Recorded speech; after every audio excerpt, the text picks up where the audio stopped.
Laurent, vu l'état du monde, quelle te paraît être aujourd'hui la priorité?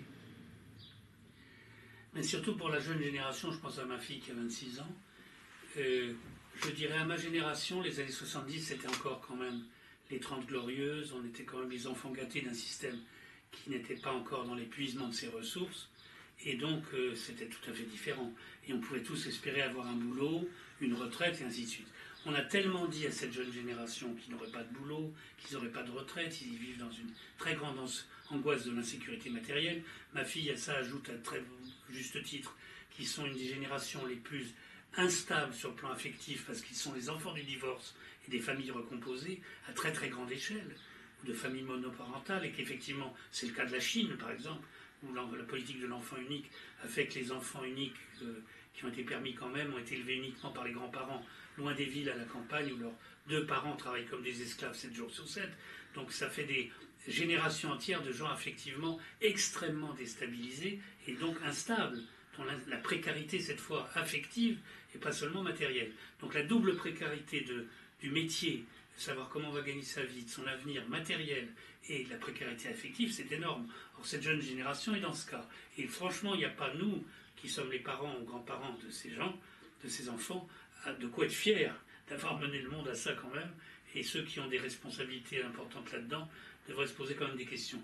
Et donc, à ces enfants, à ma fille, à ses amis, je dis, à ma génération, c'était très égoïste en fait, on nous disait éclatez-vous.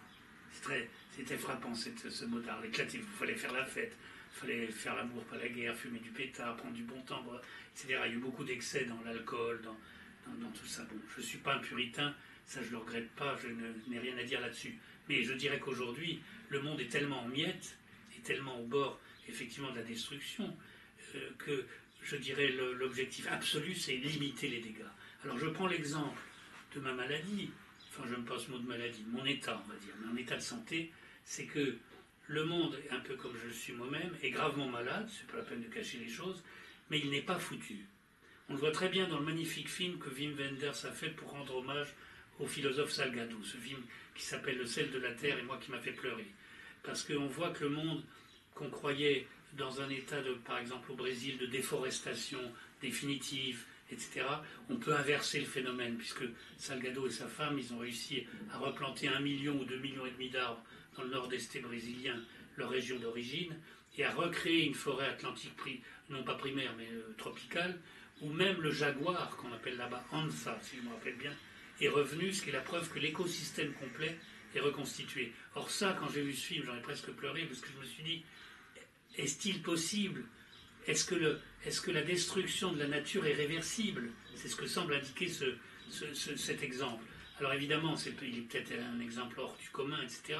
Mais Salgado, à un moment donné, donne un chiffre, je ne suis pas très familier des chiffres et de la statistique, mais il dit que quand il a commencé à vouloir cesser de photographier les horreurs du monde, après, je crois, une grave dépression, parce qu'il s'est rendu compte qu'au fond, il avait choisi d'être un photographe militant, il avait risqué sa vie pour ça pendant des décennies, mais que le monde n'était pas meilleur pour autant, parce qu'il avait fait des belles photos de la guerre, des camps de réfugiés et de la misère humaine.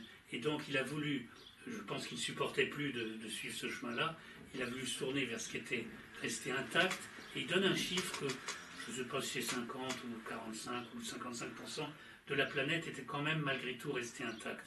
Et donc ce chiffre, évidemment, ce n'est qu'un chiffre, mais ça veut dire qu'il y a encore quelque chose à sauver. C'est ça que je veux dire aux jeunes générations, il y a vraiment de quoi faire.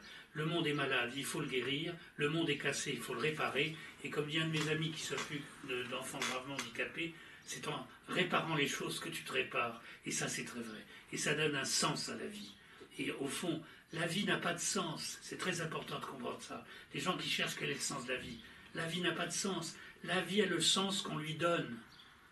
C'est pas la vie, c'est comme une route, on peut la prendre dans un sens ou dans l'autre, d'est en ouest, de nord au sud ou de sud au nord. C'est vous qui donnez le sens à la vie, c'est pas la vie qui a un sens. La vie, elle est neutre. Et donc c'est par votre activité, vos convictions, votre courage, votre force de travail que vous allez donner à votre vie un sens ou un autre. Et c'est ça que j'ai envie de dire.